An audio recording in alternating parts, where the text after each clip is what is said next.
Assalamualaikum warahmatullahi wabarakatuh. Waalaikumsalam warahmatullahi wabarakatuh. Alhamdulillahirabbil alamin. Segala puji dan syukur kepada Allah Subhanahu wa taala. Selawat dan salam tercurah pada baginda Rasulullah Muhammad sallallahu alaihi wasallam. Nah, baik, anak didik Bapak yang Bapak banggakan, pagi ini tetap semangat. Semangat semua? Semangat. Alhamdulillahirabbil alamin. Nah, baik, sebelum kita mulai pelajaran kita, seperti biasa salah seorang pemimpin ketua kelasnya untuk mulai membacakan doa. Doa dimulai. Bismillahirrahmanirrahim. Raditu billahi rabbah wa bil islami dina wa bil muhammadin nabiyya wa rasulah. Rabbi zidni ilma warzuqni fahma. Ya Allah, tambahkanlah ilmu untukku dan mudahkanlah pengertianku. Amin ya rabbal alamin. Baik, posisi duduk yang rapi semua, kursi, meja.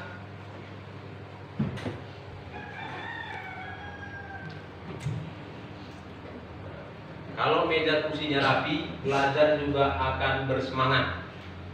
Nah, baik, sebelum kita mulai pelajaran, Bapak akan mengabsen dulu.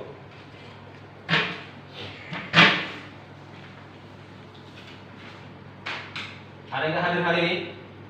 Semua hadir, Pak. Semua hadir, alhamdulillah. Kawannya yang minggu lalu sakit udah hadir hari ini ya? Udah. Bro Rasid udah hadir. Udah sehat Rasid? Alhamdulillah udah ya. Alhamdulillah. Nah, baik, anak didik Bapak yang Bapak banggakan, sebelum kita mulai pelajaran kita pada hari ini, maka Bapak akan menyampaikan pertama sekali adalah kompetensi dasar dari pelajaran kita. Judul kita hari ini, judul pelajaran kita adalah indahnya kebersamaan dengan sholat berjamaah. Nah, baik, sebelum itu, materi kita minggu yang lalu adalah toharoh, bersuci. Bersuci dari hadas kecil dan bersuci dari hadas besar. Ada yang tahu, ingat hadas kecil apa saja? Hadas kecil. Nah, 7 asbes. Ayo. Sekian. Ayo, ada yang tahu? Hadas kecil apa saja sebabnya? Kencing. Oke, kencing, bagus. Apa lagi? Kentut. Iya, ya maksud itu lucu memang. Buang angin, ya, buang angin. Itu menyebabkan hadas kecil. Nah, bagus. Cara mensucikannya Berwudu. dengan berwudu. Nah, berwudu. Nah, kalau buang angin nggak ada pula dicuci, kan begitu. Ya. Tapi kalau kencing harus beristinja dulu. Ya. Baru dicuci sesuai dengan sunnah Rasulullah. Kemudian setelah itu kalau mau suci berwudu. Kemudian hadas besar. Ya. Apa sebab-sebab kita tahu seorang harus punya hadas besar? Ayo belajar kita minggu yang lalu. Ya, nifas bagi wanita melahirkan. Ada. Ilada bagus. Mimpi basah bagi yang sudah dewasa. Haid. Ya bagus semua. Cara mensucikannya Mandi wajib. mandi Wajib. bagus, mandi wajib. Ya termasuk tadi ketika meninggal mati ya. Ya mati itu juga harus besar. Makanya ketika fardu kifayah dimandikan mayat itu untuk mensucikan mayat. Nah baik, alhamdulillah anak bapak semuanya mengingat pelajaran kita yang lalu tetap, alhamdulillah itu sebagai mengulang, mereview kembali pelajaran kita yang lalu. Nah, baik, untuk pelajaran kita hari ini adalah indahnya kebersamaan dengan sholat berjemaah. Nah, jadi kompetensi dasarnya itu yang harus diketahui adalah, yang harus dipelajari adalah menunaikan sholat wajib berjemaah sebagai implementasi dari pemahaman rukun Islam. Rukun Islam yang keberapa? Sholat. Yang kedua. Nah, yang kedua. Nah, jadi sholat berjemaah sebagai implementasi daripada rukun iman yang ke Islam. Rukun Islam yang kedua. Ya, jangan terbalik-balik. Kadang gurunya juga mau salah. Nah, rukun Islam yang kedua. Nah, kemudian memahami ketentuan sholat berjemaah, kemudian mempraktikkan sholat berjemaah. Ketentuan sholat berjemaah itu apa saja? Syarat-syaratnya nanti. Rukun-rukunnya. Kemudian kalian juga harus, anak didik bapak, mampu mempraktikkan sholat berjemaah. Terbiasa kita di sekolah kita setiap zuhur kita laksanakan sholat berjemaah, itu untuk membiasakan. Nah, itu dia. Kemudian indikator untuk mencapai itu adalah menunjukkan tata cara pelaksanaan sholat berjemaah. Nah, itu ada, coba lihat di layar. Coba lihat di layar, Bapak sudah buatkan. Nampak jelas? Jelas ya.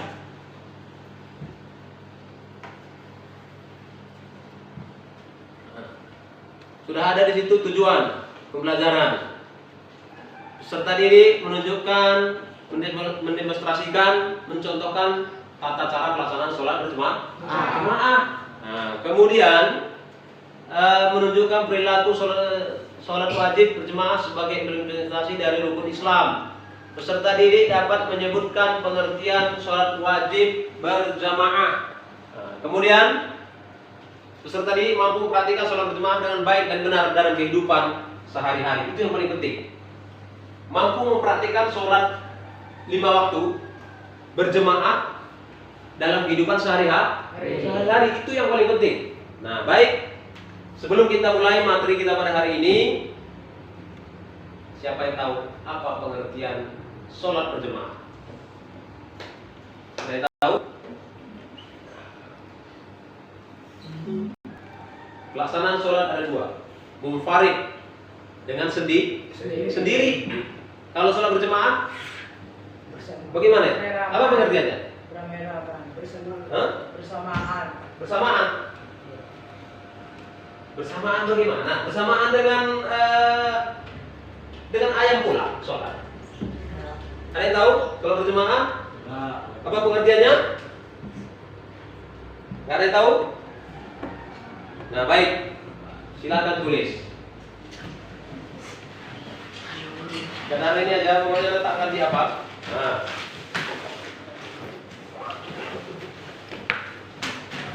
ya.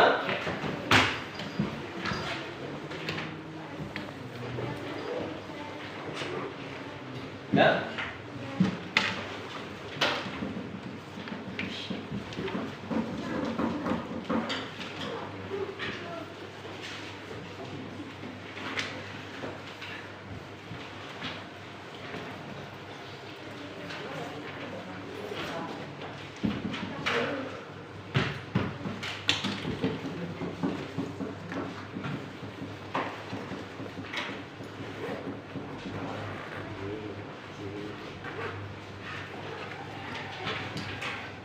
Baik, tulis. Sholat berjemaah adalah sholat yang dikerjakan 2 orang atau lebih secara bersama-sama. Secara bersama-sama.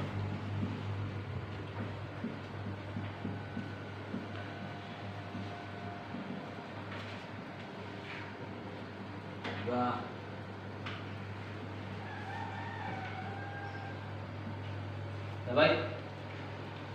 Dengarkan. hukum sholat berjamaah itu fardu apa? Fardu ain. Fardu ain artinya wajib bagi setiap seorang yang sudah mukallaf, balik. Wajib. Nah, jadi jangan katakan nanti deh itu. Kan banyak seperti itu. Kalau sudah balik mukallaf wajib itu. Nah, jadi sholat di rumah pun bisanya. Bisa memang. Tak ada yang melarang. Tapi kalau bagi laki-laki itu diwajibkan bagi yang balik berjamaah di masjid atau di musola. Itu harusnya begitu. Nah baik, untuk lebih jelasnya, mari kita lihat tayangan video pelaksanaan sholat berjamaah.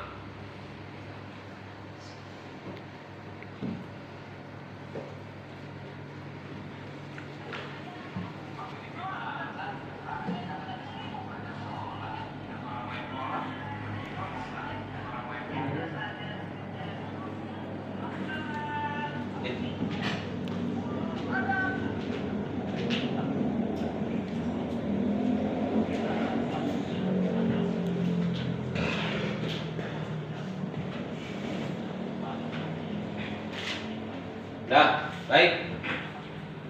Nah, itulah tayangan. Itulah tayangan pelaksanaan sholat berjamaah. Nah, baik. Anak ini Bapak, yang Bapak banggakan dan sayangi. Tentunya kita mengetahui dulu pengertian sholat berjamaah, ketentuan-ketentuannya, syaratnya. Nah baik, untuk memahami itu Bapak memintakan kepada kalian untuk membentuk dulu kelompok. Kelompok 1, 2, 3. 3 kelompok saja. Nah, coba saja. Yang ini kelompok berapa? Kelompok 1 ya. Nah ya, pindahkan aja kursinya kemari. Ya, situ sudah. Ini kemari. Kamu angkat kursi sini. Kita akan bentuk kelompok untuk mengamati gambar sholat berjamaah. Kamu sini. Angkat. Laki-lakinya angkat kursi sini. Satu, 3, yang 3 ya. Keempat, 3. Oke.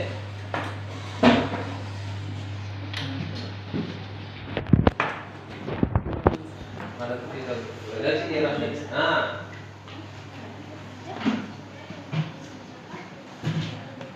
Nah, Rasid.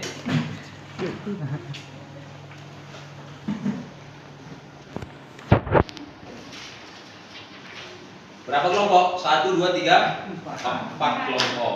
Bapak akan membagikan gambar pelaksanaan sholat berjamaah.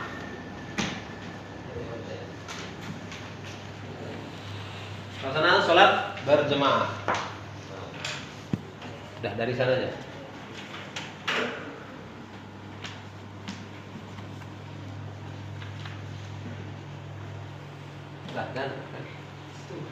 Dah.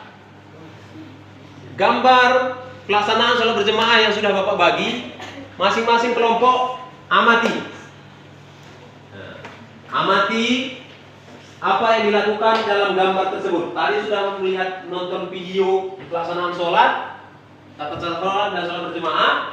Maka sekarang amati gambar yang sudah Bapak bagikan, gambar pelaksanaan sholat berjamaah.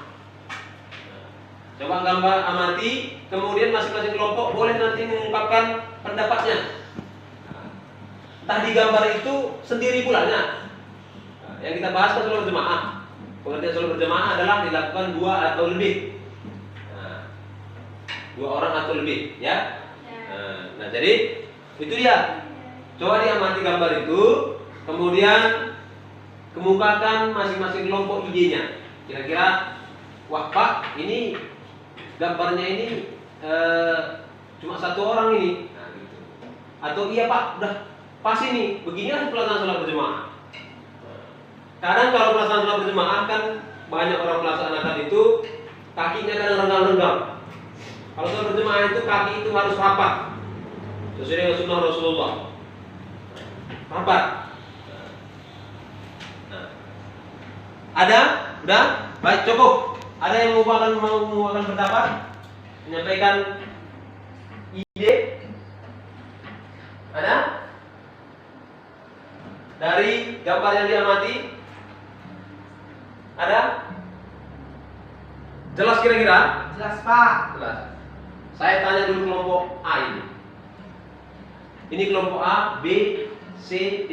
Kelompok A bagaimana? Dari gambar itu jelas? Jelas. Nah, jelas dan nanti ditanya Bapak nggak tahu pula lagi menjelaskan. Nah, kelompok B Jelas. jelas, nggak ada yang mau ditanyakan. Enggak. Kelompok C Jelas. kelompok D Jelas Pak. oh jelas ya. Alhamdulillah. Anak didik Bapak yang Bapak banggakan dan sayangi, alhamdulillah berarti semua sudah mengerti dalam pelaksanaan sholat berjemaah. Karena memang isu kebiasaan sehari-hari, ya kan? Ya. Apalagi laki-laki. Kalaupun sholat 5 waktu sehari semalam berjemaah sulit untuk dilakukan, walaupun wajib fardu ain, tapi minimal seminggu sekali dalam sholat Jumat pasti berjemaah rame-rame. Ya. Nah, dan itu sering dilakukan. Nah, jadi itu dia gambar mengenai pelaksanaan sholat berjemaah kepada seluruh anak didik Bapak yang Bapak sayangi dan banggakan karena Allah Subhanahu Wa Taala. Bapak berharap karena memang sholat ini masuk dalam rukun Islam yang kedua wajib untuk dilaksanakan dan itu materi kita. Bapak berharap semua yang sudah diketahui dipahami itu tujuannya adalah untuk dilaksanakan dalam kehidupan sehari-hari. Nah baik, kita akan menyimpulkan materi kita pada hari ini. Berhubung karena waktu sudah selesai, maka kita akan simpulkan. Pertama, ingat harus dipahami dulu pengertian sholat berjemaah. Ya. Dilaksanakan berapa orang? Dilaksanakan 2 atau lebih. Nah, lebih banyak lebih baik. Nah, lebih bagus. Nah, jangan pula satu orang sholat, oh saya sudah sholat berjemaah katanya. Tidak. Dia minimal 2 orang atau lebih. Nah, kemudian pahalanya kata Rasulullah, pahala orang yang melaksanakan sholat berjemaah itu 27 derajat. Jangan diukur dengan angka matematika dunia. Allah yang mengetahui berapa ukuran 27 derajat itu. Bahkan lebih dari itu. Kemudian kalau sholat sendiri berarti hanya 1. Itu pun kata ulama kalau dilaksanakan dengan khusyuk. Kalau pikirannya entah kemana-mana, jangan-jangan nggak dapat apa-apa. Ya sholat memang lepas lewat, tapi jangan-jangan di catatan malaikat tak ada ganjaran pahala yang didapatkan. Nah baik, itu dia kesimpulan pelajaran kita pada hari ini. Bapak berharap kepada kita semua kalian ini anak didik Bapak untuk tetap selalu menjaga sholat, terutama kepada laki-laki untuk menjaga sholat berjemaah. Nah baik, kita tutup pelajaran kita pada hari ini dengan lafaz hamdalah. Alhamdulillahirabbil alamin. Tugas minggu depan Ya Pak. dari materi yang kita sampaikan, pertama adalah kerjakan esai 1-3 di buku paket yang sudah dibagikan mengenai pelaksanaan sholat berjemaah. Minggu depan akan kita kumpul. Nah, baik demikian, Bapak tutup. Tentunya kepada Allah kita mohon ampun, dan kepada anak didik Bapak yang Bapak banggakan, saya sampaikan terima kasih yang sebesar-besarnya. Demikian bila itu oleh saya. Assalamualaikum warahmatullahi wabarakatuh. Waalaikumsalam warahmatullahi wabarakatuh.